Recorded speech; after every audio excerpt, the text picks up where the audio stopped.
नमस्कार दोस्तों, सक्सेस सागर में आपका स्वागत है। दोस्तों, मैं आपको इस वीडियो के माध्यम से रेलवे सामान्य विज्ञान का पेज नंबर 99 को कराने वाले हैं। तो चलिए दोस्तों शुरू करते हैं। सबसे पहला क्वेश्चन है, शरीर की कौन सी ऊर्जा अपनी स्थिति या क्षेत्र के कारण काम करने की क्षमता विकसित करती है। तो स्थिति ऊर्जा शरीर की कौन सी ऊर्जा अपनी स्थिति या क्षेत्र के कारण काम करने की क्षमता विकसित करती है। स्थिति ऊर्जा। कौन सा एक सिट्रिक अम्ल का प्राकृतिक स्रोत है। कौन सा एक सिट्रिक अम्ल का प्राकृतिक स्रोत है। तो नींबू सिट्रिक अम्ल का एक प्राकृतिक स्रोत है। फसलों को नियमित अंतराल पर की जाने वाली पानी की आपूर्ति कहलाती है। फसलों को नियमित अंतराल पर की जाने वाली पानी की आपूर्ति कहलाती है। तो सिंचाई कहलाती है। किसी वस्तु को केंद्र से बाहर की ओर झुकने अथवा ढकेलने के लिए कार्य करने वाला बल कहलाता है। किसी वस्तु को केंद्र से बाहर की ओर झुकने वाला अथवा ढकेलने के लिए कार्य करने वाला बल कहलाता है। तो अपकेंद्रीय बल कहलाता है। वाष्प का तरल यानी जल में परिवर्तन कौन सी भौतिक क्रिया कहलाती है। तो संघनन क्रिया के द्वारा वाष्प तरल में परिवर्तित होता है। बेरिलियम का परमाणु क्रमांक कितना है। बेरिलियम का परमाणु क्रमांक कितना होता है। तो 4 होता है। बेरिलियम का परमाणु क्रमांक 4 होता है। प्रकाश में TIR का पूर्ण रूप क्या है। प्रकाश में TIR का पूर्ण रूप क्या है। तो टोटल इंटरनल रिफ्लेक्शन। प्रकाश में TIR का पूर्ण रूप होता है टोटल इंटरनल रिफ्लेक्शन। किस पोषण को साधारण अकार्बनिक पदार्थों को ग्रहण कर कार्बनिक अणुओं को संश्लेषण के रूप में परिभाषित किया जाता है। तो स्वपोषी पोषण को किस पोषण को साधारण अकार्बनिक पदार्थों को ग्रहण कर कार्बनिक अणुओं के संश्लेषण के रूप में परिभाषित किया जाता है। तो स्वपोषी पोषण को। तनाव जिसके स्ट्रेस कहते हैं, ज्ञात करने का सूत्र क्या है। तो बल बटा में क्षेत्रफल होता है। तनाव का सूत्र बल बटा में क्षेत्रफल होता है। पृथ्वी की त्रिज्या कितनी है। तो 6.37 × 10 के पावर 6 मीटर होता है। पृथ्वी की त्रिज्या 6.37 × 10 के पावर 6 मीटर होता है। फिनोल का रासायनिक सूत्र क्या है। तो C6H5OH होता है। फिनोल का रासायनिक सूत्र C6H5OH होता है। शहद के उत्पादन में कौन सी क्रांति संबंधित है। शहद के उत्पादन से कौन सी क्रांति संबंधित है। तो स्वर्ण क्रांति। नॉन सुपर इम्पोजिबल इमेज के रूप में एक दूसरे से जुड़े स्टीरियो आइसोमर कहलाते हैं। तो इनैंसियोमर्स कहलाते हैं। नॉन सुपर इम्पोजिबल इमेज के रूप में एक दूसरे से जुड़े स्टीरियो आइसोमर कहलाते हैं। इनैंसियोमर्स कहलाते हैं। कौन से पदार्थ बाह्य चुंबकीय क्षेत्र में रखने पर अति चुंबकीय हो जाते हैं। कौन से पदार्थ बाह्य चुंबकीय क्षेत्रों में रखने पर अति चुंबकीय हो जाते हैं। तो लौह चुंबकीय पदार्थ। बेंजेनामाइन का सामान्य नाम क्या है। एनिलीन। किसी वस्तु को प्रक्षेपित करने पर उसकी आरंभिक स्थिति और प्रेक्षण किसी वस्तु को प्रक्षेपित करने पर उसकी आरंभिक स्थिति और प्रक्षेपण के द्वारा गिरने के दौरान उसके द्वारा तय की गई दूरी क्या कहलाती है। तो परास कहलाती है। मरकरी क्लोराइड का खनिज है। तो कैलोमेल मरकरी क्लोराइड का खनिज है। मिरर ऑब्जेक्टिव वाले टेलीस्कोप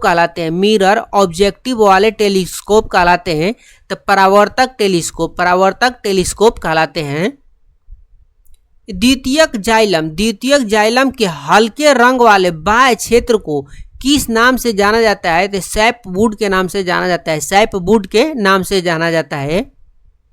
अंडाशय के समीप स्थित नली, अंडाशय के समीप स्थित नली यानी फनल के आकार का भाग क्या कहलाता है? तो वायु कोष्ठिका कहलाता है, वायु कोष्ठिका कहलाता है। यदि किडनी ठीक से कार्य नहीं कर रही है तो उसमें यूरिया की अतिरिक्त मात्रा इकट्ठा हो जाती है, यह स्थिति कहलाती है यूरीमिया कहलाती है। यदि किडनी ठीक से कार्य नहीं कर रही है तो उसमें यूरिया की अतिरिक्त मात्रा इकट्ठी हो जाती है, यह स्थिति यूरीमिया कहलाती है।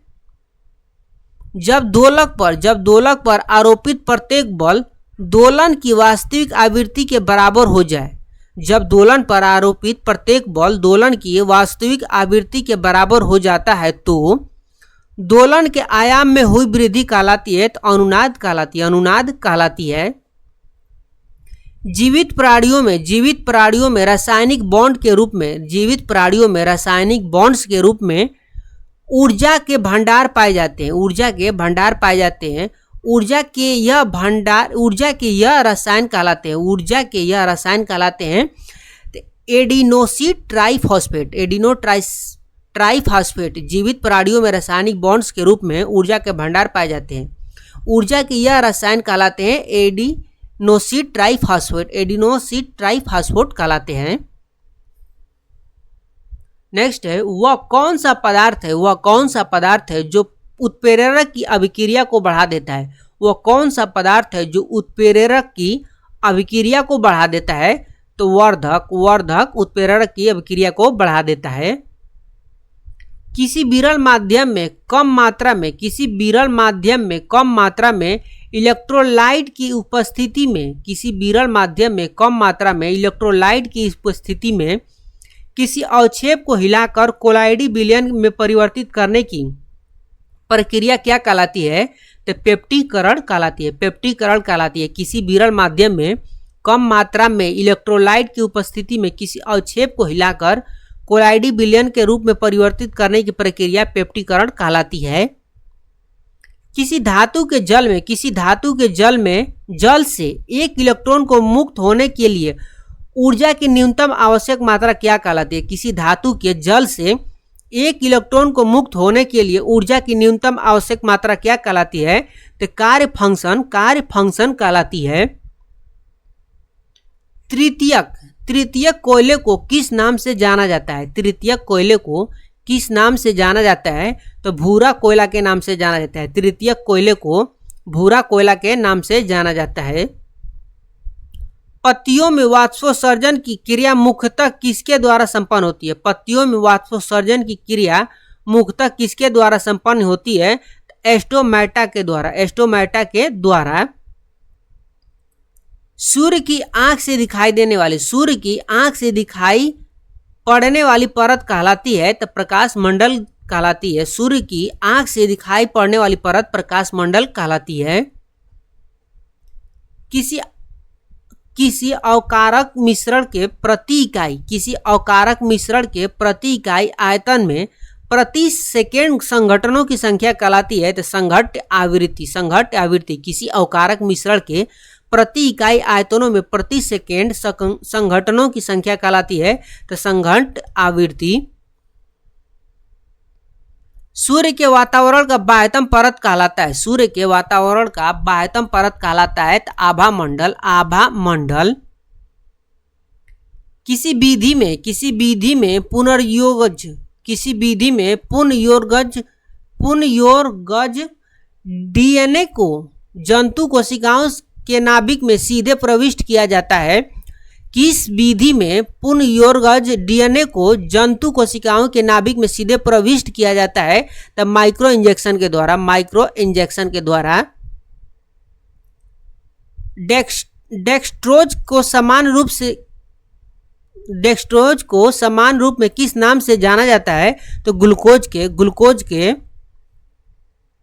किसी तत्व के एक इलेक्ट्रॉन के क्षय की प्रवृत्ति का मात्रात्मक मापक क्या कहलाता है? किसी तत्व के एक इलेक्ट्रॉन के क्षय की प्रवृत्ति का मात्रात्मक मापन क्या कहलाता है?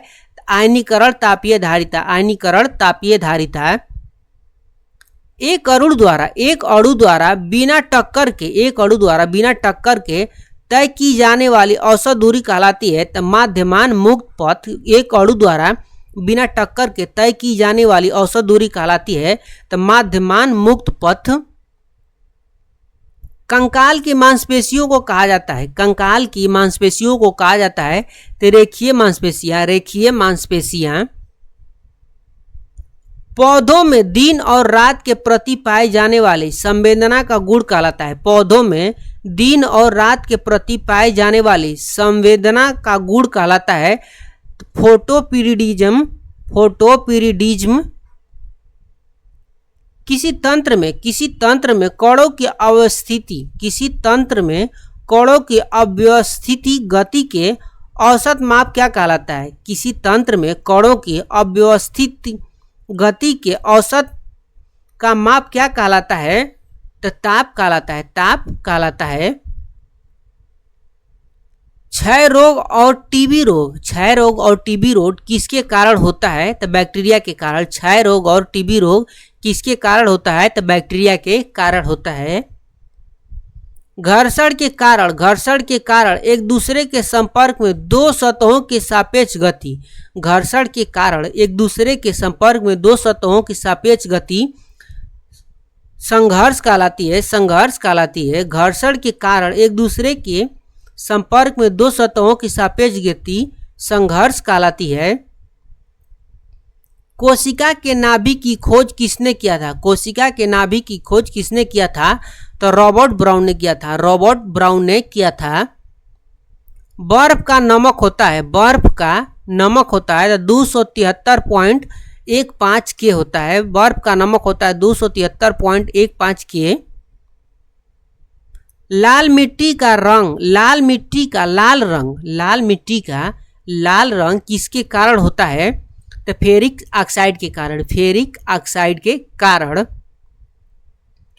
कौन सी हवा की धूल और धुरी के कारण प्रकाश के फैलाव की घटना को उजागर करता है?